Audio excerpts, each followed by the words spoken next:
এই ভিডিওটা দেখার আমার খুব ইচ্ছে ছিল যে রমজান মাসের পেছনে যে ইতিহাসটা সেটা কী ছিল।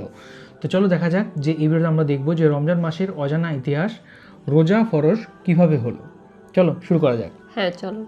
প্রচণ্ড রোদে মরুভূমির বালি যখন আগুন হয়ে যায়, পিপাসায় যখন গলা কাঠ হয়ে আসে, ঠিক সেই মুহূর্তে যদি বলা হয় সূর্য ডোবার আগ পর্যন্ত এক ফোঁটা পানীয় খাওয়া যাবে না, পৃথিবীর কোনো শক্তি কি কাউকে দিনের পর দিন এভাবে ইচ্ছা করে পিপাসায় রাখতে পারে? অথচ আজ থেকে ১৪০০ বছর আগে ঠিক এমনটাই ঘটেছিল। মদিনার আকাশে যখন নতুন চাঁদ উঠল, তখন আসমান থেকে এলো আল্লাহর এক হুকুম। আর অবাক করার বিষয় হলো, আরবের মানুষেরা কোনো কথা না বলেই হাসি মুখে মেনে নিল ক্ষুধা আর পিপাসার এই দীর্ঘ সাধনা। কিন্তু কেন? দয়াময় আল্লাহ কেন হঠাৎ তার প্রিয় বান্দাদের এভাবে না খেয়ে থাকার হুকুম দিলেন? রোজা কি শুধুই ১ মাসের উপবাস, নাকি এর পেছনে লুকিয়ে আছে এমন কোনো অবাক করা রহস্য যা শুনলে আজ আপনারও গায়ে কাঁটা দিয়ে উঠবে? ইতিহাসের পাতা উল্টালে দেখা যায় রোজা ফরজ হওয়ার এই পথটা মোটেও সহজ ছিল না। এর পেছনে লুকিয়ে আছে আনন্দ, কষ্ট আর ত্যাগের এক অবিশ্বাস্য কাহিনী। কিভাবে শুরু হলো আমাদের এই পবিত্র রমজান? আসুন চোখ রাখি ইতিহাসের সেই অজানা আর রোমাঞ্চকর অধ্যায়, যেখান থেকে শুরু হয়েছিল মানুষের নিজেকে খাঁটি করার সবচেয়ে সুন্দর রাস্তা। সময়টা ছিল অন্ধকারের যুগ। সেই সময় আরবের মানুষের কোনো নিয়মনীতি ছিল না।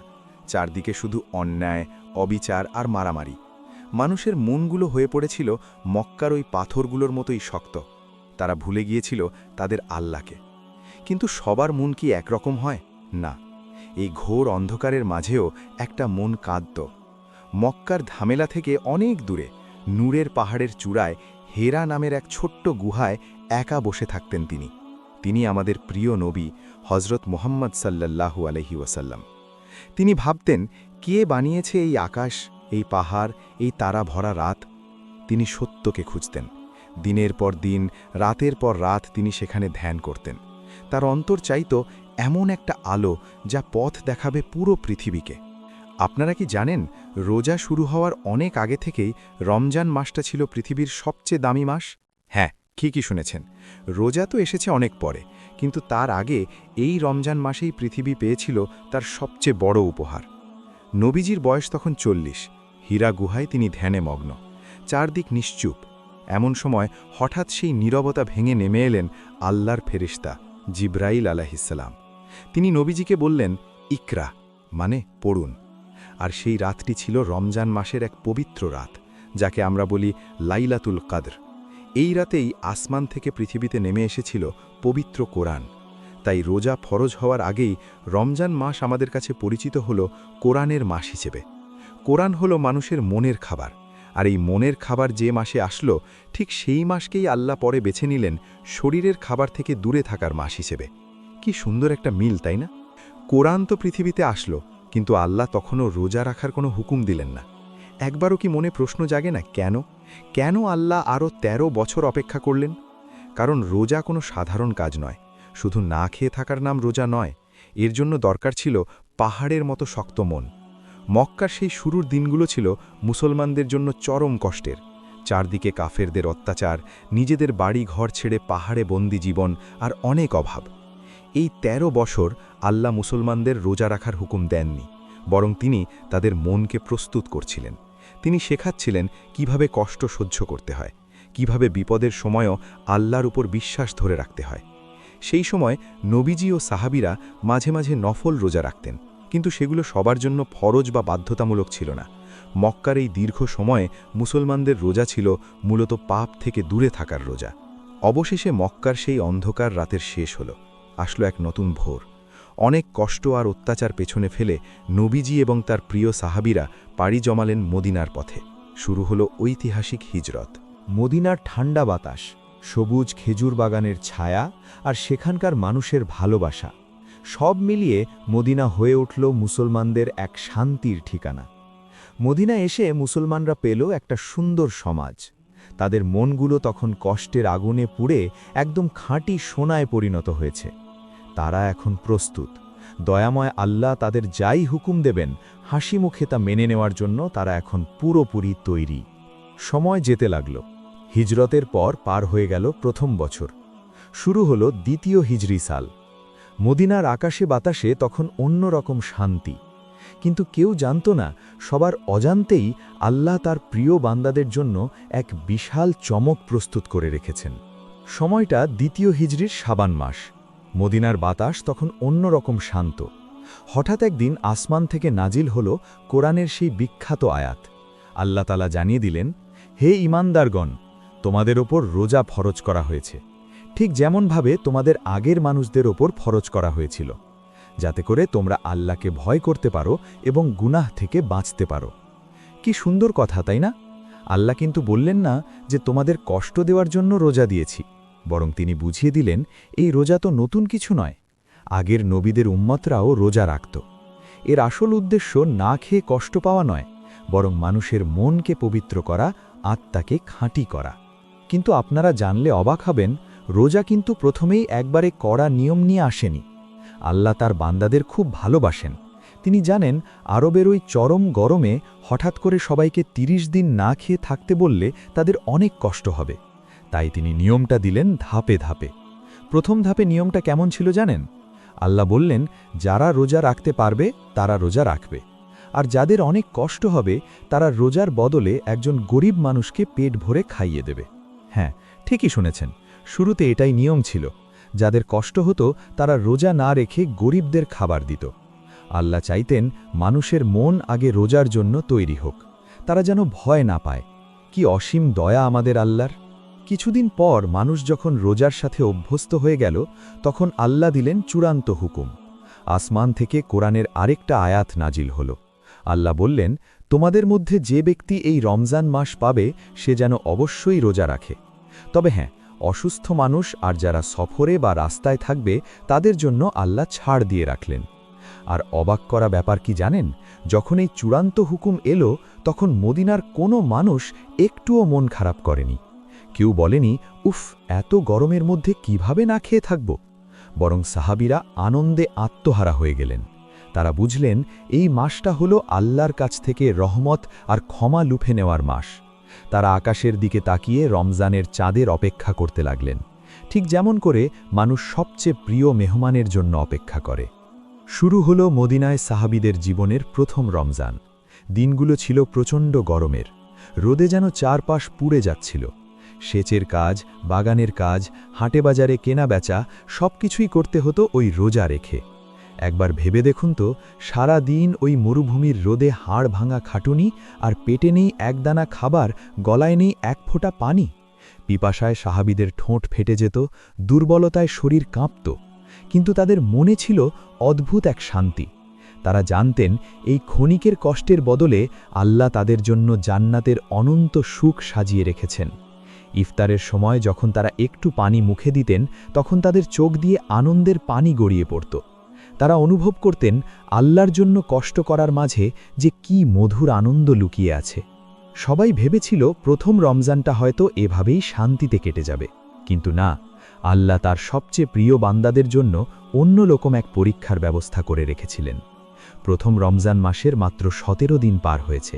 সাহাবীরা এমনিতেই রোজা রেখে অনেক দুর্বল। ঠিক সেই সময় মদিনায় খবর আসলো, মক্কা থেকে কাফেরদের বিশাল এক সেনাদল অস্ত্রশস্ত্র নিয়ে মদিনার দিকে ধেয়ে আসছে। কাফেরদের সৈন্য সংখ্যা 1000, আর মুসলমানদের পক্ষে আছেন মাত্র 313 জন সাহাবী। তার ওপর সবাই রোজাদার। কি হবে এখন? ওই প্রচণ্ড গরমে রোজা রেখে খালি পেটে সাহাবীরা কিভাবে ওই বিশাল বাহিনীর সামনে দাঁড়াবেন? এই রমজানেই কি শেষ হয়ে যাবে মদিনার মুসলমানদের অস্তিত্ব? নাকি রোজা রাখা ওই ক্লান্ত শরীরগুলোর ভিতর লুকিয়েছিল এমন কোনো ঐশী শক্তি যা ইতিহাসকে চিরদিনের জন্য বদলে দেবে? 17ই রমজান, বদরের প্রান্তর। একদিকে হাজারো কাফেরের বিশাল বাহিনী, তাদের হাতে দামি দামি সব অস্ত্র, আর অন্যদিকে মাত্র 313 জন সাহাবী। সারাদিন রোজা রাখার কারণে তাদের পেট খালি, গলা শুকিয়ে কাঠ। একবার ভাবুন তো, ওই প্রচণ্ড গরমে খালি পেটে মানুষ তো ঠিকমতো দাঁড়াতেই পারে না, আর তারা এসেছেন যুদ্ধ করতে। সবাই ভেবেছিল আজ বুঝি মদিনার মুসলমানদের নাম নিশানা মুছে যাবে, কিন্তু না, কাফেররা জানত না যে এই রোজাদার মানুষগুলোর ভেতরে যে ঈমানের আগুন জ্বলছে তা পৃথিবীর কোনো অস্ত্র দিয়ে নেভানো সম্ভব নয়। রোজা তাদের শরীরকে দুর্বল করেছিল ঠিকই, কিন্তু তাদের মনকে করে তুলেছিল লোহার চেয়েও শক্ত। শুরু হলো যুদ্ধ। ধুলায় অন্ধকার হয়ে গেল চারপাশ। ওই খালি পেটে রোদে পুড়ে সাহাবীরা যখন আল্লাহু আকবার বলে ঝাঁপিয়ে পড়লেন, তখন কাফেরদের বুক ভয়ে কেঁপে উঠল। আর আল্লাহ, তিনি কি তার রোজাদার বান্দাদের একা ছেড়ে দেবেন? কক্ষণই না। আসমান থেকে আল্লাহ পাঠিয়ে দিলেন হাজার হাজার ফেরেশতা। যে রোজা ছিল কষ্টের, সেই রোজাই হয়ে উঠল তাদের সবচেয়ে বড় শক্তি। চোখের পলকে বিশাল কাফের বাহিনী হেরে গেল। প্রথম রমজানেই খালি পেটে আল্লাহর ওপর ভরসা করে সাহাবীরা ছিনিয়ে আনলেন ইসলামের সবচেয়ে বড় বিজয়। সেদিন পুরো পৃথিবী অবাক হয়ে দেখেছিল রোজাদারদের দোয়া আর আল্লাহর সাহায্যের মাঝখানে কোনো পর্দা থাকে না। এভাবেই কষ্ট আর ত্যাগের মধ্যে দিয়ে পার হল মুসলমানদের জীবনের প্রথম রমজান। ২৯ দিন পর মদিনার আকাশে উঠল ঈদের চাঁদ। সে কি আনন্দ সবার চোখে মুখে! সারা মাস আল্লাহর জন্যে কষ্ট করার পর, না খেয়ে থাকার পর এই যে ঈদের আনন্দ, এটা যেন আসমান থেকে নেমে আসা এক শান্তির বৃষ্টি। এই প্রথম রমজান আমাদের শিখিয়ে দিয়ে গেল, রোজা শুধু না খেয়ে থাকার নাম নয়। রোজা হলো নিজের ভেতরের অহংকারকে ভেঙে ফেলা, নিজের রাগ আর লোভকে যুদ্ধে হারিয়ে দেওয়ার নাম। আল্লাহ তো আমাদের কষ্ট দিতে চাননি, তিনি শুধু চেয়েছিলেন আমরা যেন বুঝতে পারি আমাদের গরিব ভাইবোনদের না খেয়ে থাকতে কতটা কষ্ট হয়। তিনি চেয়েছিলেন আমাদের অন্তরটা যেন আয়নার মতো পরিষ্কার হয়ে যায়। একটু চোখ বন্ধ করে নিজের কথা ভাবুন তো, আজ আমরা কত শান্তিতে রোজা রাখি। আমাদের ঘরে এসি ঘোরে, ফ্যান ঘোরে, ইফতারের সময় টেবিল ভরে যায় কত শত ঠান্ডা শরবত আর মজার মজার খাবারে। সাহাবীদের মতো আমাদের রোদে পুড়তে হয় না, তলোয়ানের সামনে দাঁড়াতে হয় না। তবুও কি আমরা পারি সেই সাহাবীদের মতো এক ফোঁটা ঈমান বুকের ভেতর রাখতে? আল্লাহ এই মাসটা দিয়েছিলেন আমাদের পাপগুলো ধুয়ে ফেলার জন্যে, নিজেদের আয়নার মতো খাঁটি করার জন্যে। কিন্তু আমরা কি সত্যিই রোজা রাখছি, নাকি সারাদিন শুধু না খেয়ে থেকে সন্ধ্যায় পেট ভরে খাচ্ছি? আমাদের মন থেকে কি রাগ, হিংসা আর অহংকার মুছে গেছে? হায় রে মানুষ, আমরা হয়তো বুঝতেই পারলাম না রমজান কি জিনিস। দয়াময় আল্লাহ তো তার রহমতের দরজা খুলে বসে আছেন আমাদের মাফ করার জন্যে। তিনি শুধু ডাক দিয়ে বলছেন, আয় আমার বান্দা, আয়, তোর সব গুনাহ আমি মাফ করে দেব। অথচ আমরা দুনিয়ার পেছনে ছুটে সেই ডাক শুনতেই পেলাম না। হে আমাদের আল্লাহ, আপনি তো সব দেখেন। আমাদের এই দুর্বল আর ভুল ত্রুটিতে ভরা রোজাগুলোকে আপনি দয়া করে কবুল করে নিন। বদরের প্রান্তরে খালি পেটে থাকা সেই সাহাবীদের চোখের পানির উসিলায় আমাদের এই পাথর হয়ে যাওয়া মনগুলোকে আপনি একটু নরম করে দিন। আমাদের সবাইকে আপনি ক্ষমা করে দিন। তো আমরা দেখলাম খুব সুন্দর একটা ভিডিও, সেটাতে বলা হয়েছে পুরোপুরিভাবে যে এই যে রোজা রাখা হয় তার ইতিহাসটা কী। অ্যান্ড সত্যি আল্লাহ তার এই রোজা মাসের মাধ্যমে সমস্ত মুসলিমদের তাদের একটা পাপ যত থাকে নিজেকে শুদ্ধ করার একটা মাস হচ্ছে রোজা মাস। তো এই জিনিসটা জানতে পারলাম, এই জিনিসটা আমি অ্যাকচুয়ালি জানতাম যে নিজেকে শুদ্ধ করার মাস, এবং এইটা একটা সাধনার মতো, যে 30 দিন যে না খেয়ে থাকা একটা উপোস, সেটা কিন্তু একটা মনের মধ্যে একটা অন্যরকম অনুভূতি নিয়ে আসে। তারপর তিনি সেটা ধাপে ধাপে তৈরি করেছেন। প্রথমেই যে মানুষ প্রচুর কষ্ট করে প্রথমেই যে কঠোর নিয়ম পালন করতে হবে সেটা কিন্তু নয়। যারা করতে পারবে তারা করো, যারা করতে পারবে না তারা করো না। আবার যারা রাস্তাঘাটে বেরোচ্ছে তাদের জন্য নিয়ম রাখেন। তারপর তারাই নিজেরা খুশি হয়ে তারা রোজা পালন করছে না। রোজা যখন সে এতটা কষ্ট সহ্য করবে, তারপর 30 দিনের পরে যখন একটা ঈদ হবে, প্রচুর আনন্দ হবে। একটা অনেক দিন একটা কষ্ট সহ্য করলে একটা মনে আনন্দ পাওয়া যায়। তিনি এই যে তারা উপোস দিয়ে এই যে ঈশ্বরের আল্লাহর নাম করছিল, তাতে তারা তারপরে একবেলা করে খাচ্ছিল, সেটার মধ্যেও একটা আলাদা অনুভূতি আছে যে কষ্ট সহ্য করা, কে কতটা কষ্ট সহ্য করতে পারে সেটাও একটা ব্যাপার। আর সেই সময়ে ঈশ্বর তিনি সবার কথা শুনতেন, তারাও সেটা বুঝতে পেরেছিল যে তাদের ভালোর জন্যই করছেন। আর তারপরে আবার আর একটা প্রমাণ পেল যে যুদ্ধের সময় যুদ্ধের সময় তিনি কিন্তু তাদেরকে ছেড়ে দেননি, তাদেরকে যথেষ্টভাবে রক্ষা করেছিলেন যারা যারা রোজা পালন করেছিল। একদমই। আর এই ফাস্টিং জিনিসটা হচ্ছে আমাদের হিন্দু ধর্মের মধ্যেও রয়েছে, যে এই মানে শিবরাত্রি। শিবরাত্রি বলো বা আরও অন্যান্য পূর্ণিমা, অমাবস্যা, আরও অন্যান্য অনেক কারণে তারা কিন্তু মানুষ ফাস্টিং করতে পারে। এবং আর এই ফাস্টিং করলে ঈশ্বরের সাথে যে ডিপ কানেকশন, সেই জিনিসটা কিন্তু অনেক উপলব্ধি করা যায়। বা যারা সাধনা করেন তারা কিন্তু এই ফাস্টিং জিনিসটা কিন্তু অবশ্যই ডেফিনেটলি ফলো করেন। আর একটা জিনিস বোঝা যায় যে আমরা কতটা কষ্ট সহ্য করতে পারি। দেখবে সকাল থেকে আমরা রাত পর্যন্ত জল না খেয়ে থাকতে পারি ঈশ্বরের নাম স্মরণ করে, তখন কিন্তু জল তেষ্টাও পায়নি। সেটাই। তো খুব ভালো লাগলো ভিডিওটা দেখার পর, জানার পর অনেক কিছু বুঝতে পারলাম, জানতে পারলাম। আর ইতিহাসটা সত্যি কথা বলতে এতটা ভালো করে জানা ছিল না, তো জানলাম, খুব ভালো লাগলো। আর কোন কোন ভিডিওর উপর আমরা রিয়েক্ট করতে পারি সেটা অবশ্যই কমেন্ট করে জানাবেন। এখনকার সবাই খুব ভালো থাকবেন, সুস্থ থাকবেন, আর দেখতে থাকবেন আমাদের চ্যানেল। টাটা। টাটা।